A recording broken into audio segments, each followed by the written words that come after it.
You figure out what those letters stand for. Hello, everybody, and welcome to another episode of the Going Over podcast. It is I'm going to say it for the second fucking time. Your neighborhood friendly coach, trainer, promoter, and 44-year-old professional, ANAL, professional wrestler, Zack Primetime Reeb.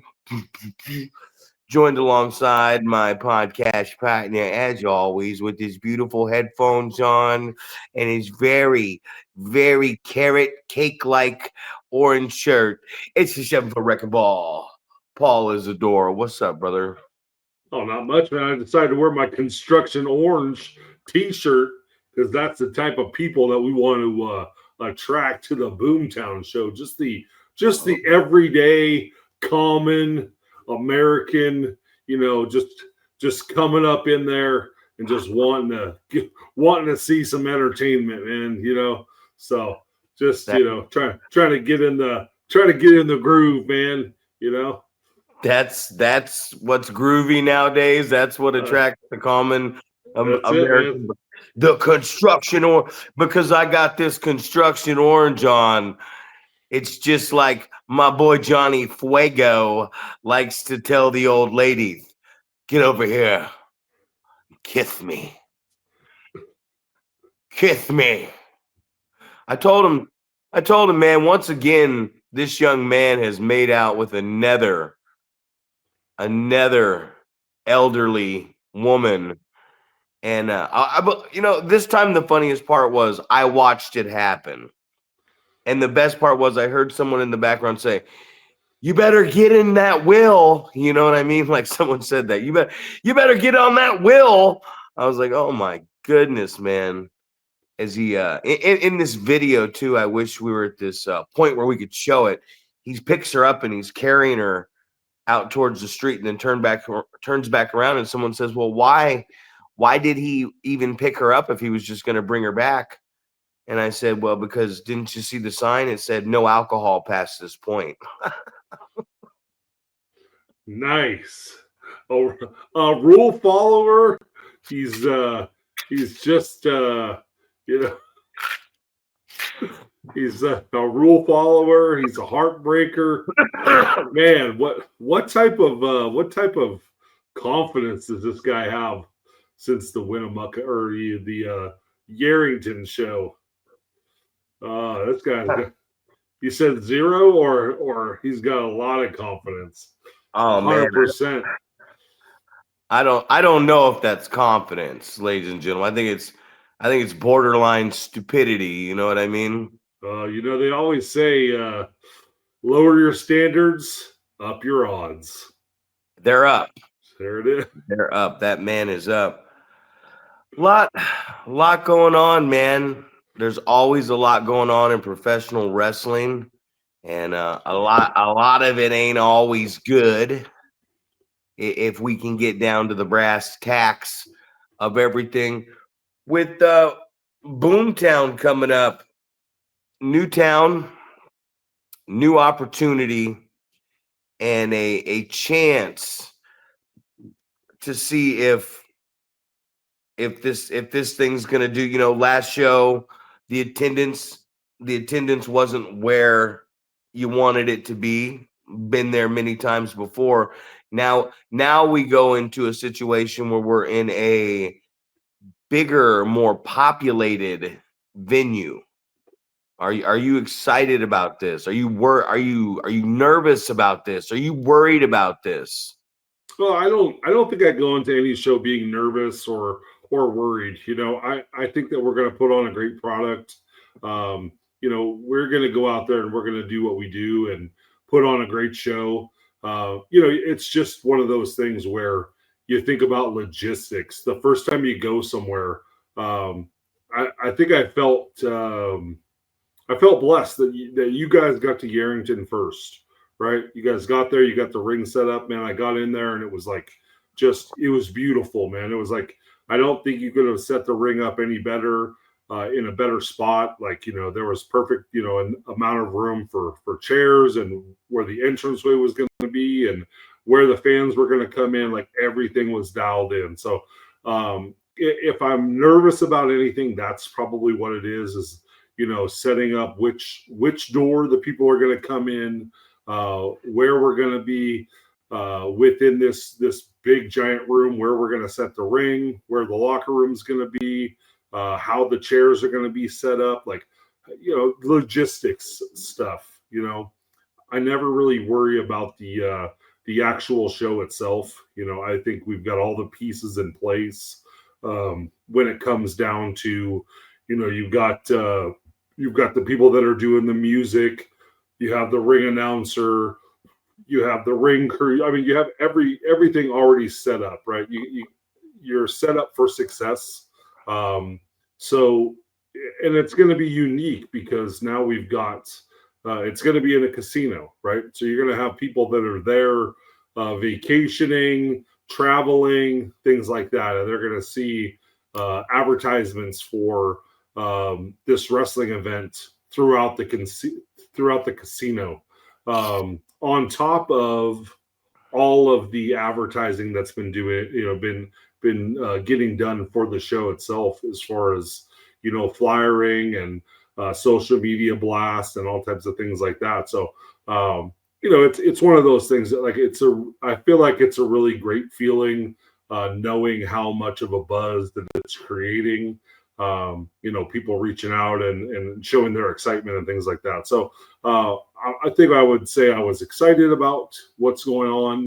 I'm looking just in the background of my screen here, looking at the card of the show, and thinking that we're going to have a lot of great matches again. I feel like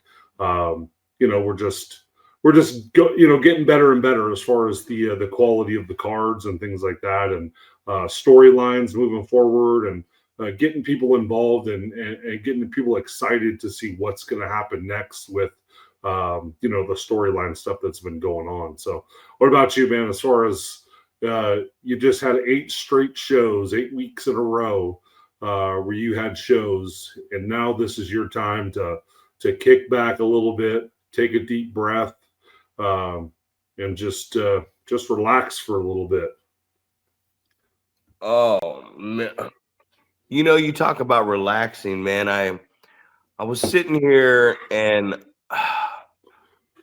we always talk about getting our flowers, right? Like in this business, everyone wants their flowers. They want everyone to say, "Hey, that guy showed me how to do it, man. That guy's the man. Jerk me off, tug around on my cock, man, because I need that, and I need people to say that." But in this last week, I've got a lot of stuff from my students that have gone around and wrestled a little bit, and one thing that's really felt good is just having them say, "Hey," just reassurance from some of these guys saying, "Hey, I wrestled here," and the promoter really was impressed by what I did, and a lot of it was crowd work.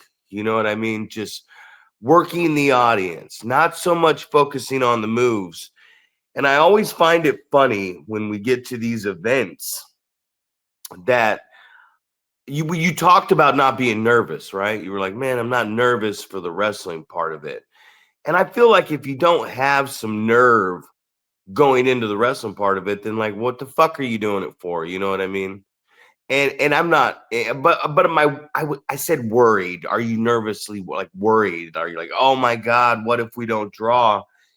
And I just go back to it, and it just reminds me that it's been a long time since I've been worried about if another match is going to be similar to my match.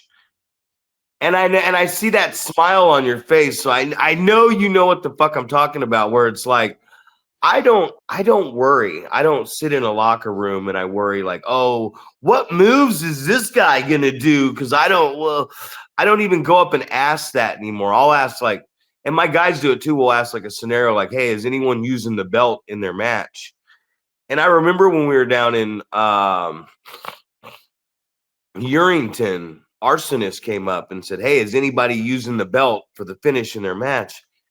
And I looked around, and a bunch of people were being like smart asses to him, right? Like they were like, "Oh, yeah, I'll do it twice," and this and that.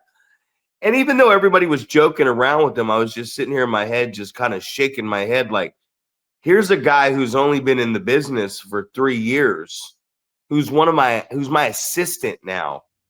And he's doing what you're supposed to do at a show. He's literally coming up to the entire locker room and saying, hey, man, we want to do this. Is anybody else doing it? Where most of a locker room, even if the fucking finish to the main event was using the belt and somebody else knew it, they would still use the belt in their match because they wanted to. I saw a post. I don't know if you sent it to me or where I saw it. It might have been. But a said wrestler was just like, man, I don't know what anybody else thinks, but when I show up at the show, I make everybody look good, and I've been doing it for years, and I always go out and steal the show. And for that said wrestler, fucking good for you, bro. Good for you that you love yourself so much that you're able to post online to your click boys and be like, man, I'm the best fucking thing since whole wheat bread, dude. I'm the new flavor of fucking Pringles and Doritos that just came out.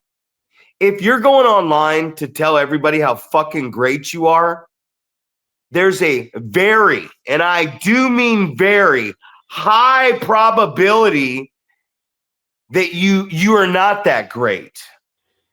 And those are just the facts. And the reason I bring this up is because I see stuff like that. I hear this stuff. I go around and sit in locker rooms and listen to people talk about how fucking amazing they are.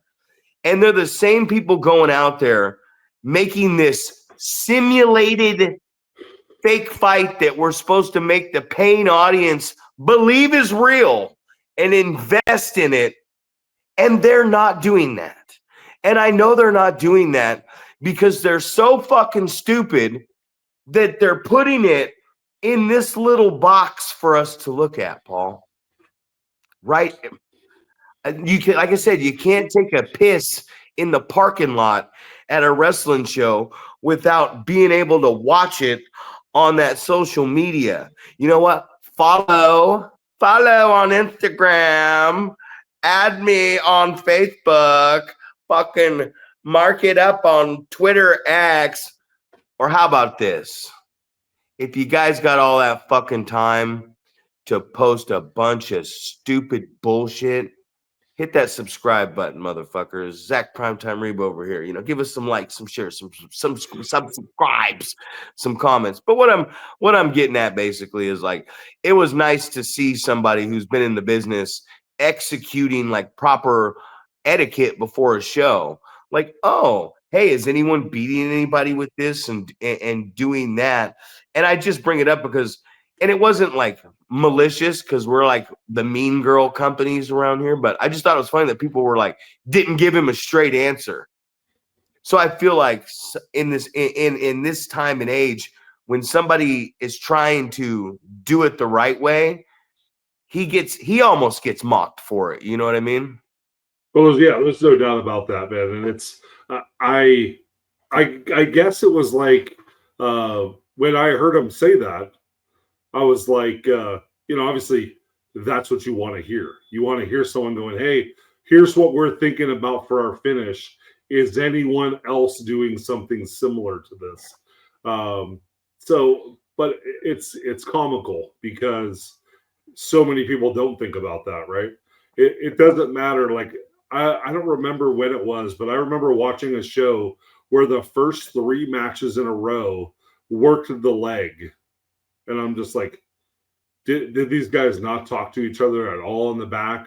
Or is match number 2 and match number 3 not like watching the first match and kind of seeing like, worst case scenario just to see like how's the crowd reacting or anything like that, right? Not paying attention one fucking bit to the first match to gather any fucking intel about the show at all. You know, I don't know, even not even to look at, you know, see what they're doing within the match. So I think that's funny. You know, and it's just like it could be simplistic. Like, hey, is anyone else winning by DQ? Anyone else losing by DQ? Anyone getting counted out? Just like if you're doing something, I would say maybe unique, not a pinfall finish. You know, even I mean, you could even talk about a submission. Is anyone else winning by submission tonight? Like, just what we look at and go, this is just pro wrestling etiquette, things that you should say, things you should do. You know, it's just one of those things. Like, you want to make sure someone else isn't using the same finish that you're using if you're using a specific move. So I don't know, man. That's kudos to him for doing that, for having the presence of mind to walk up to people in the locker room and go, hey, is anyone doing this? Because this is what we're planning on doing. But and I don't want to say shame on everyone else for mocking him, but that's just, I feel like that's just kind of what people do, right? It wasn't malicious. It wasn't they're malicious. just trying to be funny and stuff like that. But I mean, getting to your point about you know, publicly patting yourself on the back for how great of a pro wrestler you are, you know, it goes back to, and I don't know how many times I've, you know, Adam, I feel like is the guy that I would hear it say all the time. It's like, I don't have to tell people how good I am.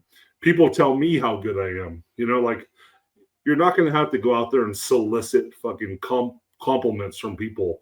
You know, if you're really as good as you think you are, people are going to come up to you and say, man, that match was amazing, or hey, great work out there. You know, enjoy watching your work. So, something along those lines, you know, things that I've heard, you know, in conversations with Adam, like, man, how do you do this? You know, just people coming up to him and just asking him questions about how he does something so well, or whatever it is, right? So so that's, I don't know, it's telling, right? If that's the way that you get your confidence up, as you go on social media and you tell everyone how great you are, and I steal the show and all this stuff, you know, that's fantastic, right? But the reality of the situation is, if you truly were that good, you'd be making a living pro wrestling, right? You wouldn't have a job. You would just be pro wrestling. That's all you would do. People would fly you in because you're so good that they need you to work with their talent, because you're going to help their product, you know? Mm-hmm. So if you're not in that situation, you probably aren't that good, you know? If people aren't flying you in, you know, requesting that you work with, you know, their talent to try to elevate their roster, the truth of the matter is, you're probably not as good as you think you are, and you just look like a fucking idiot doing that online, patting yourself on the back, especially like you said, when you're posting the matches and people can watch for themselves and go, no, that match wasn't that good, you know? So a lot of times you're like, yeah, passable maybe, you know, probably a lot of the same stuff that we say all the time, like, you didn't sell enough, you didn't work the crowd enough, no psychology, what was the story, all these things you're probably saying as well. You know what, something else I wanted to bring up was the double standard in pro wrestling, right?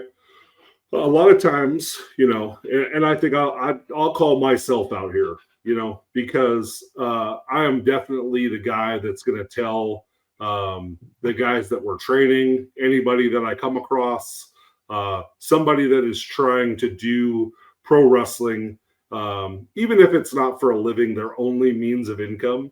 But if they're trying to get better and get seen and go places and work for bigger promotions, you know, the first thing I tell them is get a gym membership, work on your body, things like that, right? And very much a double standard, right? Because I have definitely let myself go, right? As far as being in the proper shape, what I should be doing. Like, you think about practice what you preach, not being the person that's a do as I say, not as I do type of thing, person, right? I feel like for the first, 10, 15 years of my pro wrestling career, I always walk the walk and talk the talk, right? If I'm going to tell someone to be in good shape and eat well and things like that, that's what I'm going to do, right? I'm going to do what I'm supposed to be doing, set the example, things like that. So, thoughts on that? I mean, obviously, you and I are getting older, right? We know what it's going to take to get to where you want to be. Like, we can give pretty good feedback. But what do you think? Like, what do you say to those people that say, "Hey, you're telling people to do something, but you're not doing it yourself"?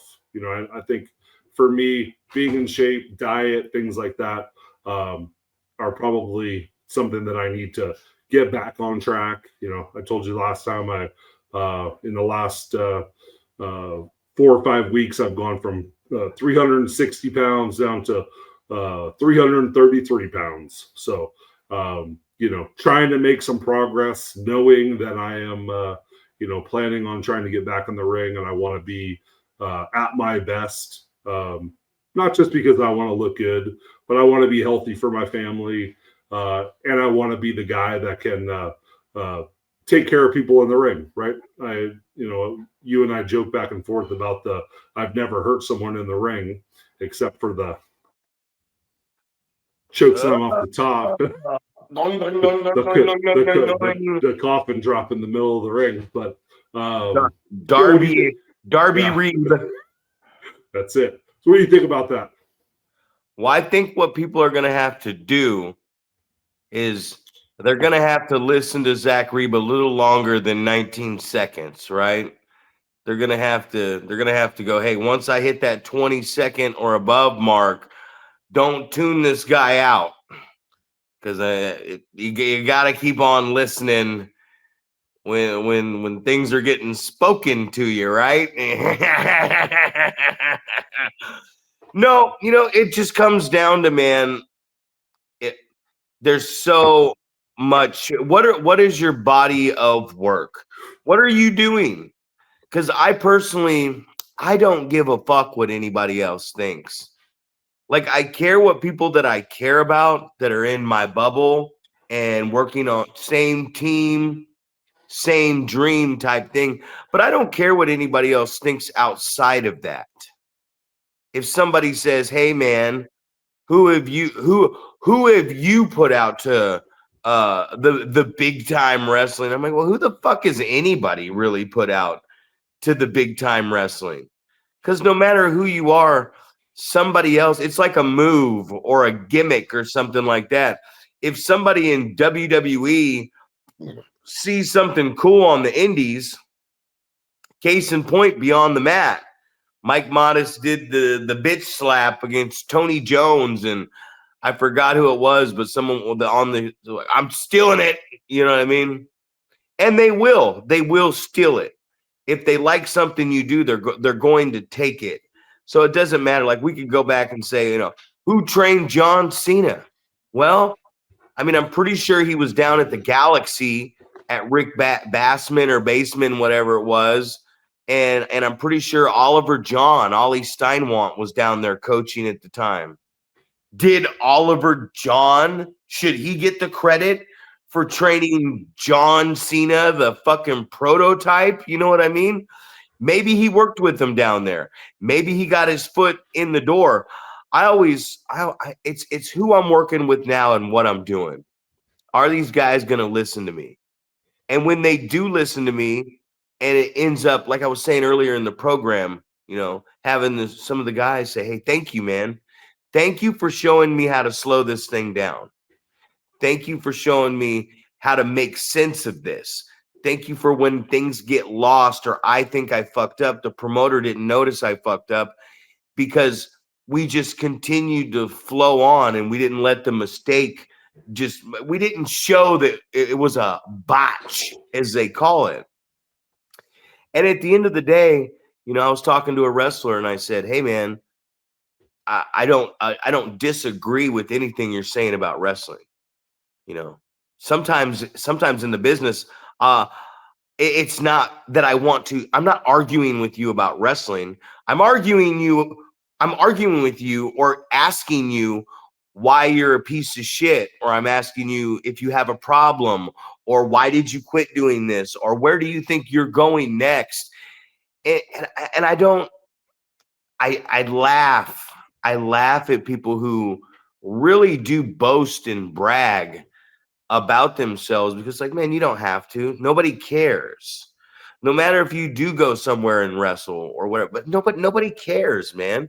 Nobody gives a shit if you think you're good or not, or if you know what you're talking about or not. Because if you know what you're talking about, the right people will ask your opinion. One of the best things that ever happened in wrestling to me, and nothing came of it, but it was just a mutual thing. We were at the Cow Palace and they were doing that fucking battle royal where it was pinfall submissions and over the top. And I think Sin was going to eliminate Gangrel, Dave, and he was supposed to beat him with like a power bomb or something. And he didn't want to take the power bomb. And as I'm walking down the locker room, because I know Dave well, we're not best friends or anything, but we have a professional relationship. He respects me. I respect him. And he's Zack, prime time. And he called me over and he said, "Hey, I don't really want to take this power bomb." He's like, is there something else that you think would be easier for me to do? And he was referring to his age and not wanting to bump. And I'm looking over at him, and I'm not looking at him like, Gangrel is asking me, the Vampire Warrior is asking me what he should do for his finish. Oh my God. No, I'm going, and I go, well, I said, he does the layout rock bottom. I said, if he does that to you, you're both going to impact in the mat at the same time. If you take the power bomb, he's 300 something pounds. He's going to be standing there taking your bump away from you, and you're going to have to take. So he's like, "Oh no, good idea." And it's moments like that where you have people in the locker room, where you come up to me in the locker room and you say, "Hey, this guy's not showing up. What do you think we should do?" And I call over Boyce LeGrand or whatever, and then you grab someone like Manny or something like that who happens to be there, just because I respect Manny Roa's judgment on some things and his opinion. So I bring him into the circle to say, "Hey, just come in, man. Just brainstorm with us." You know what I mean? Let's be each other's soundboard on this. And this business isn't about talking about how great you are. It actually has nothing to do with you, as a matter of fact. In reality, I got into wrestling because I thought, oh, fuck, it's an individual thing, right? I play team sports. The other guys can fuck up and we could not play as a team and we could lose because someone else. And I'm like, but wrestling's all me. Not at all. It's the biggest team sport, man. I have to be a team with my opponent, my friend. I have to be a team with the referee. I have to be a team with the manager. If it's a 6-man or a tag match, I have to be into. We're all together as a team. Who's ever in that first match and who's ever in that last match, we're a team. You don't steal shows because you want to steal shows. You steal the show because the promoter says your match is going to steal the show. He has you booked to steal the show. And if you're stealing the show that way, which is the only way that any of these people are talking about, because Sergio Santana could come out and not even take one bump or wrestle, and he could steal the show. He sets the tone for the show, but he could steal the fucking show because it was the most entertaining thing of the night. But what these guys are talking about, and this is why it's comical, very fucking comical to me, is they're talking about tackle, drop down, leapfrog, drop kick, international spot. Woo, woo, power bomb on the fucking apron. They're talking about going out there and going 20 to 30 fucking hard-hitting minutes and having a classic match. Well, let me tell you something, guys, right now. You can say whatever you want to say. If at 44 years old, at any time, and I'm guilty, that's why I'm saying it. If you think going out there and fucking up your opponent, oh, I like to get hit hard, man. Let's fucking do this snug. If you think going out there and fucking each other up and coming back through the curtain with your chest just busted the fuck open, veins bleeding, open veins, if you think fucking giving some guy a concussion or swelling up his jaw because you hit him so fucking hard that he can't fucking eat his food for a week, right, until it heals. If you think that makes you a good professional wrestler, then you're not a professional fucking wrestler, dude. And that's the truth. It's like the guy's got the headlock on you. I was trying to explain it today. Oh, lock up, headlock. I put my hand through it. I got my arm here blocking it. I don't have my hand here holding on to his wrist because then I'm helping him wrench on my fucking neck. You know what I mean? I'm here. So even when he squeezes it, it's still putting some pressure right here and a little wear and tear on the back of my neck. So when I finally shucked that guy off, right, everyone's like, oh, I grabbed my head. What? Why does the top of your head hurt? I had you in a fucking side headlock. Even if I have you in a front chancery, why are you grabbing your head? What is wrong with your head? I didn't put my elbow in your head or fucking noogie you until your fucking head is fucking bleeding. I put pressure here. So then someone hits you with a forearm right here. Where's the forearm hit? Right here. The headlock, the forearm, getting tackled. All that tightens this neck area right here up.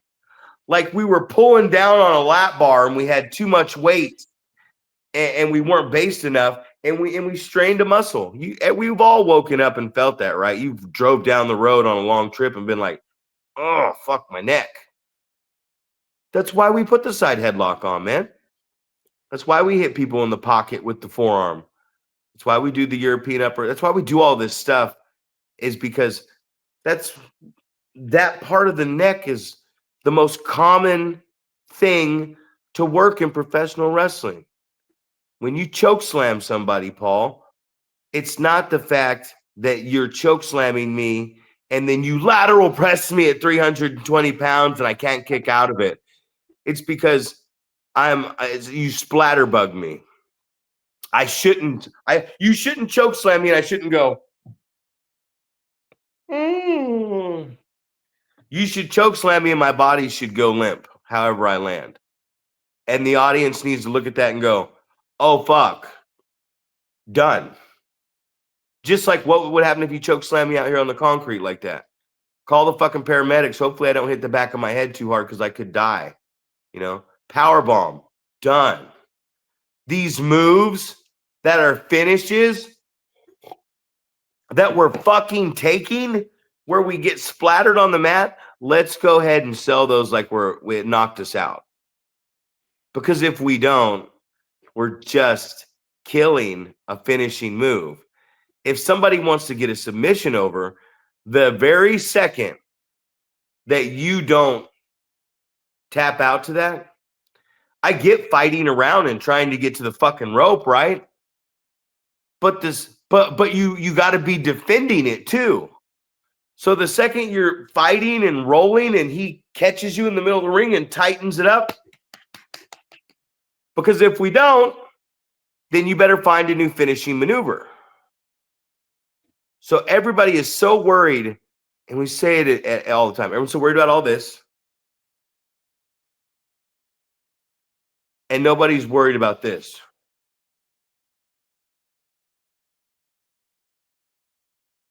And that's what makes you money.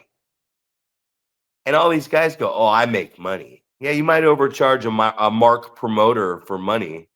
No doubt in my mind. And they might pay. But you don't generate money. I was saying the other day, and I say it because he's sitting over here next to me, And I thought I was almost going to have to say, "Welcome to the broadcast, Mister. I can hear you over there."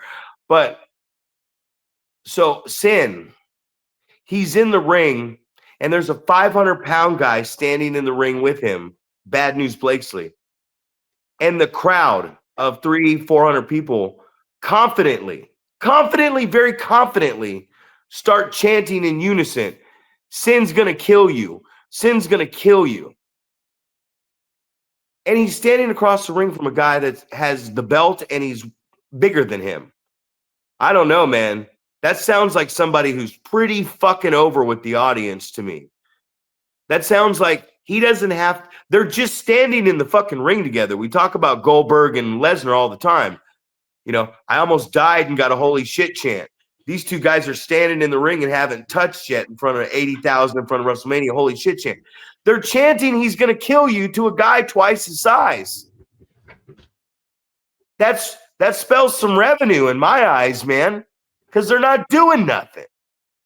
Okay, there's my rant. Your thoughts, good sir. I was gonna jump back to Chase Jackson. You were talking about giving a trainer kudos, right, for their guys kind of knowing what's going on, not overreacting to fucking something up. We had that match. Remember when that happened, and the finish didn't go over the way that they wanted it to do, and you said to him, like, you had the boo-boo face for 2 seconds, and then you said, snap out of it.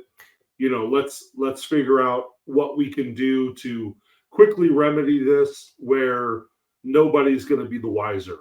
And then they did that, right? And, it's just one of those deals where you look at that and you go, just having some sense about you, not panicking, and just, going to something that you go, that didn't go the way that we wanted it to. The same, I feel like kind of the same as our finish in our match in that 6-man, where things got rushed a little bit. And we're like, okay, well, let's make some changes real quick, and no one will be the wiser. So I feel like in both of those cases, that's exactly what happened. The fans have no idea. We as workers know that it didn't go the way that we thought it was going to go or that we wanted it to go, but we're going to improvise, right? We're going to fix it. Mm-hmm. We're going to go to something that's believable, and go from there. But it is kind of to your point as far as the, trying to do all the big moves and the flippy stuff and all of that stuff rather than just telling a story, I think is gold. It's like and I feel like we talk about it all the time. This feels like this podcast, I feel like feels like this over and over. Somehow throughout the podcast, we're going to sneak something in, because I feel like it is so important that we talk about telling a story rather than it doesn't matter if you hit a guy with a bunch of, crazy moves, right? You hit a bunch of cool shit. Doesn't fucking matter, man. Like, if you're not telling the fans a story about what's going on, or good versus evil, who they should cheer for, who they should boo, it's not going to matter. But, you talked about, alluding to, having those people that you count on and that you trust and that you're thankful for. I feel very fortunate to kind of be in the situation that I'm in, with being able to learn from so many different people. As far as I feel like our promotion game has gone up exponentially over this past year. Talking to you and talking to some other people that are a little more knowledgeable about social media stuff more than I am, and and I think sometimes it's it might feel bothersome. You talked about meeting of the minds, right? Somebody doesn't show up at our show, and the first thing I do is go, hey, what do you think we should do? Because I feel like I get caught so many times in a situation where I feel like I have to make the decision on something, and I don't feel 100% prepared to just go, hey, it's my way or the highway. I want that. I want that feedback from people that I trust, and I feel like it's one of the lessons that I learned from my dad, which was uh, I went to college, I got a degree, but I don't know everything, right? So what you do is you hire people that know more about things that you need to know than you do. That's what getting in his mind, that was what you learned in college is hire someone who knows something, how to do something that you don't know how to do. That's the smart way to go about things. So I feel like um, the collaboration of all the people that are, that I surround myself with, is, exciting to have. I'm so thankful for that. Like just being able to talk to you about the way that you go out and flyer and market and things like that, and how you put together shows, and talking to you on a regular basis about how the storylines are going to be put together for the shows, and we're this is what's going to happen 6 or 8 months down the road. That's why we're doing this match this night, because what it's going to lead to is this, a year down the road. So, it's exciting to have that type of stuff going on, and people that you can turn to, and people that want to throw you ideas, right? Hey, this is what I think would be a great idea. If you want to draw a bigger crowd, if you wanted to, market a different area or different, section of the population, I think it's all exciting, and I'm glad that I have all these things going.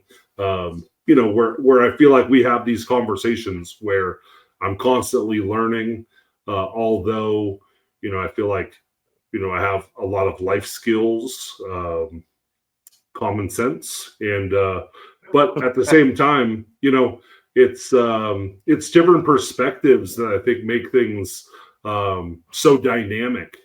Where it's like, here's my idea for something, and then running it past other people and them going, yeah, I like it, but what if you did this, right? So you always hear the you know yeah, but, right? Or the well, what about this?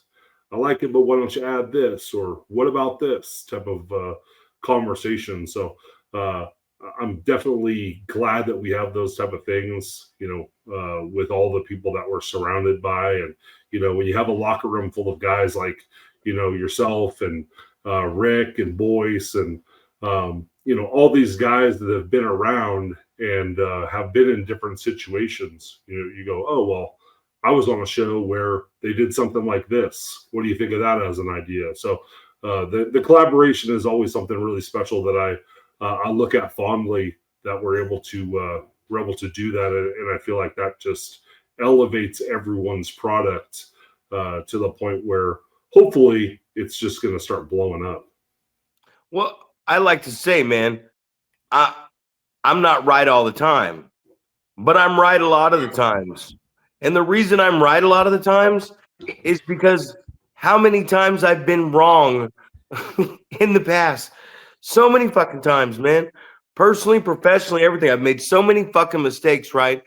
And it's not always that my ideas are the best ideas. I just throw out a lot of them. I have the balls to speak up. I have the balls to say, hey, what do you think of this? Let's try this. Because nobody wants to sound stupid, right? I don't care about sounding stupid.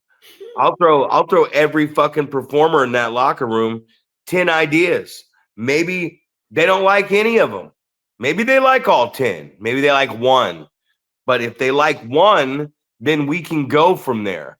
And there's a good chance, almost a 90 something, maybe even 99% chance that if I don't initiate these ideas and these, my opinions, and I'm not outspoken about them, then they're never going to be outspoken about them. they're never going to talk about something. A lot of stuff manifests because somebody talks about it.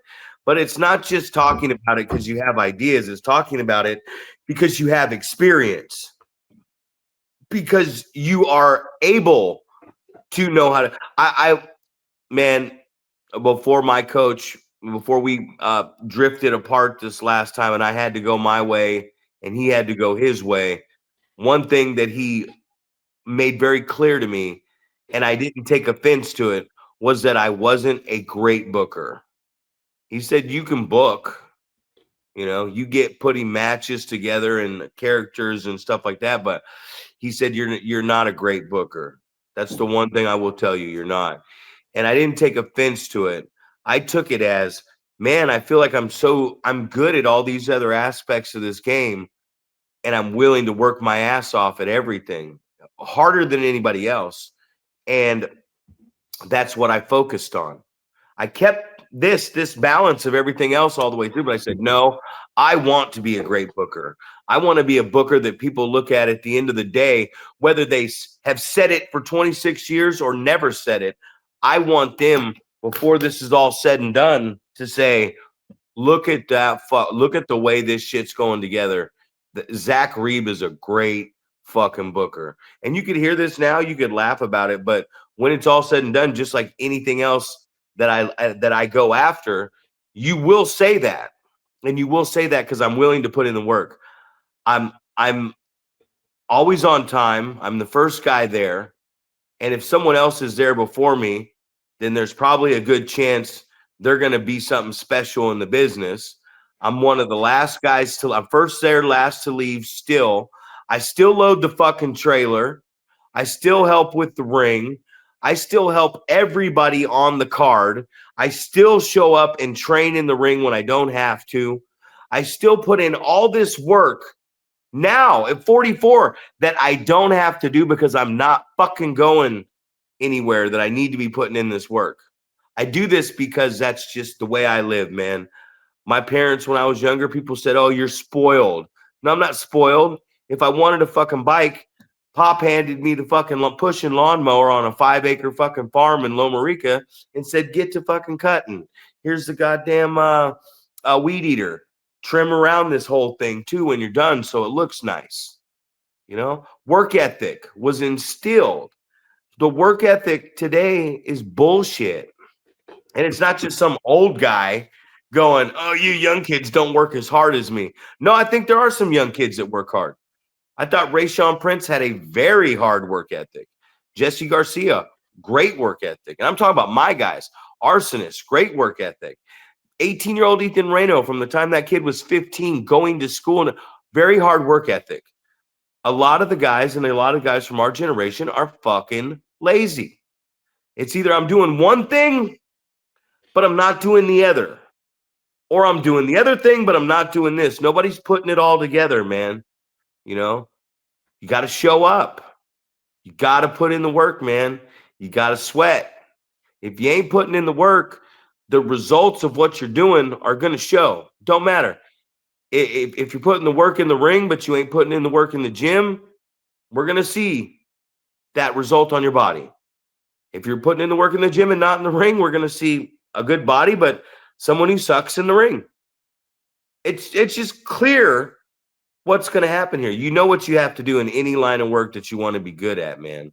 So it's like I said, if you want something, you got to be willing to work harder than everybody else. Everyone says, oh, man, I'm just as passionate about wrestling. I work just as hard as you do in my promotion, Zach. And no offense to anybody, none to you, none to anybody else. But I don't feel anybody works harder than I do. And that's the feeling of, a guy trying to do something that I'm trying to do should have that feeling, because I left my job. You want to know how hard I have to work? If this doesn't make money to run itself, and it doesn't have a little extra runoff money for me to pay myself, to pay my bills, I'm not living lavishly. I'm making way less money, unguaranteed, non-guaranteed, than that guaranteed safety net of a fucking paycheck I was getting every week. But it was there. So what did I do? I got up every day, got in my fucking car, miserably drove to my job, where that's where I was, just waiting. The only benefit of my job, besides talking to people about wrestling or, being able to send emails and shit like that, was if I ate right, then I didn't eat like shit. So at least my diet could be good at work, but I'm not doing anything that's going to progress my future. And I got caught in a fucking rut. And that's what we do. We get caught in these ruts. We're like, no, man, now this is 7 days a week. I do a podcast with you 2 days a week. Can we safely say that me and you do a podcast 2 days a week? That's true. This is true, right? Like, we do a podcast 2 days a week. And I'm not worried if we have 20 subscribers right now or getting close to 300 subscribers. I don't care if we had 30,000. We're going to continue to do this. And there's no time frame on this. I'm not in a rush. Tortoise in the fucking hair, bro. Tortoise in the fucking hair. Here's something I want to tell people. Everyone thinks it's a rush. It's a hurry. Well, I'm gonna tell you right now, if the faster and the more energy you expend, the more tired you're gonna get and the more calories and everything else you're gonna burn. The more tired you get, the more rest you're gonna need to recover. Okay? So that's why it's the tortoise in the hare. So if you go out here and you can't do that forever. You might be able to do that for 2 hours. And then you go, whoo, gassed out, man. I got to take a breather. Oh, fuck, I got to get some food. I got to hydrate. I got to wash all this off. I got to get some rest, man. And then you're like, oh, fuck. All right, I'm good to do this again. Well, if I'm just doing this,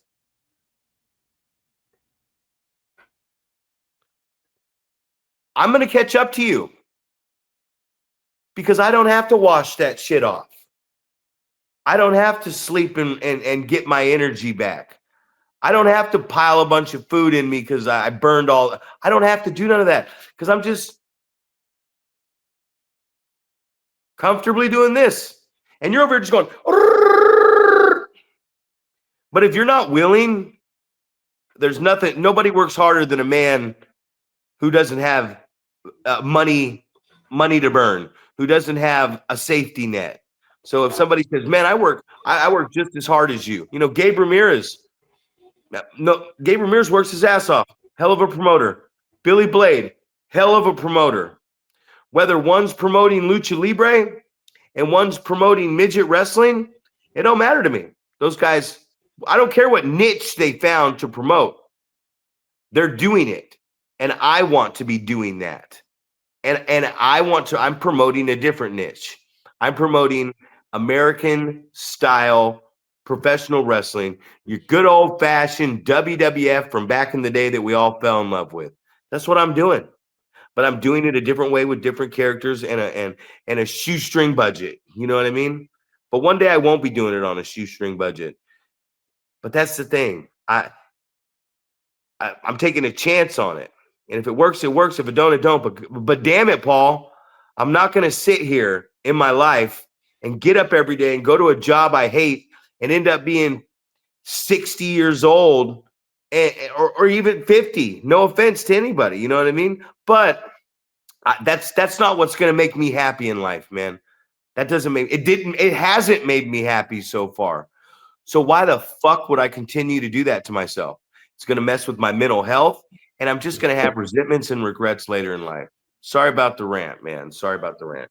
No, I mean, I think that's a perfect example about, and I remember having a conversation about pro wrestling versus coaching baseball with one of our students. And it's like, hey, this professional wrestling thing is going to be something that you can only do for a certain amount of years before your body wears out but you can coach baseball until you're 75 years old, So just thought I'd remind you that we've just got this many minutes remaining in the podcast. But yeah, I mean, it's definitely one of those things where you have a limited window of opportunity to actually do the in-ring stuff at a high level, right? And then like with us, it's like you feel like you can do it at a high enough level where you can be entertaining. We can grow our audience. We can make our promotions expand. Obviously, we're trying to go to different cities. But at the same time, we're sprinkling in, and I know we have a podcast about this specifically, but we started off like, I'm doing this for me, right? I'm trying to get a job. I'm trying to get hired. I'm trying to do this pro wrestling as a living, and then we've got to the point where, now we're trying to help the next generation of guys do this as a living. So, Help. Right. Yeah. So we're trying to help these guys, through experiences that we've had. I don't know how many conversations I've had with younger guys about, maybe chances that I didn't take, that I say, hey, don't make that mistake. If you have an opportunity, you need to jump on it. Right. I had a TNA thing where I went there for a tryout and they were having a show the next night. And I asked somebody like, hey, should I stick around for the show tomorrow just in case you guys need me for something? And they go, oh, no, it's fine. We won't need you. You can go ahead and fly home or whatever. And then I see people that I was at the same event with, the same tryout with, the next night working security. And I was just like, son of a bitch, man. Like, it was probably a test, right? Like, oh, well, let's just see, see if this guy sticks around, see if this guy wants to get a job, wants to be hired, how much drive does this guy have, So it's a great lesson for me to pass on to other people, to just go all out, man. I was talking to Nick Nitrain about this specifically, where you have opportunities and, he seems very driven to be like, I'll be there early. I'll help set up. I'll do whatever you guys need, and we've talked about this, till we're blue in the face, come and set up the ring, take ring jackets, do music, do security, anything that you can do to make the promoter's life a little bit easier, is going to get you a step up, right? Get you a foot in the door, get you a leg up on someone else who's not willing to do that. So I think about, that's my scenario. Maybe these people think, oh, he's not willing to stay an extra day just in case, right? He took the quick out, like, we don't need him. He didn't ask any other questions. That leads me to, my wife and I were going to get our vehicles detailed, and somebody gave me a price on one vehicle, $300 to get it detailed. And then my wife's like, oh, well, I've got this other person that's that can do two vehicles for $450. So I said, oh, hey man, sorry, we found someone else that's going to do two vehicles for $450. And instead of going fighting for the business, the guy just goes, oh, okay, no problem. It's like, you just lost a potential sale, man. Maybe you have a quality that someone else doesn't have. And if you can fight for it, and if you could tell me what I bring to the table, then maybe you earned this business, and maybe that was the downfall for me. It's like, come to the show the next day, do something that they have, they don't have someone else that could do, and earn yourself a job. So definitely one of those deals where, hindsight's 2020. You look back at these situations and, what if, right? So hopefully people take that advice, ask the advice, so we can give that feedback. Close us out. What if you take your fucking lazy ass little finger or your thumb and just hit that subscribe button and quit being a sea sucker. Hey, everybody, for the Wrecking Ball prime time, we're going over.